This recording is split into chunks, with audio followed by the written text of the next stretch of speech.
যায়। এই হাসিনা বাংলাদেশে হিন্দু মুসলমান পাহাড়ি সমতলী আওয়ামী লীগ আওয়ামী বিরোধী মুক্তিযুদ্ধের পক্ষে বিপক্ষে সেকুলার নন সেকুলার জঙ্গি প্রগতিশীল নানা ন্যারেটিভে এই জাতিকে বিভক্ত করছে। মনে রাখবেন, আমরা সবাই বাংলাদেশের নাগরিক, আমাদের সবার সমান অধিকার এই দেশের সম্পদে।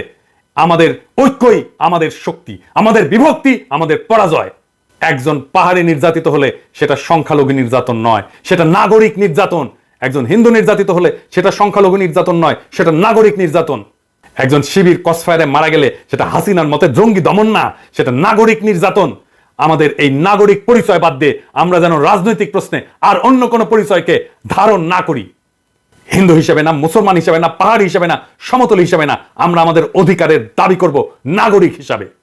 গণতন্ত্র অর্জন প্রতিষ্ঠা এবং রক্ষার এই নব পথযাত্রায় বিশ্বব্যাপী মানবিক মূল্যবোধ বিকাশের সকল ইতিবাচক শিক্ষা জ্ঞান এবং অভিজ্ঞতা আমরা উদার চিত্তে গ্রহণ করব। ভালো এবং অগ্রগামী সকল কিছুই নব স্বাধীন বাংলাদেশ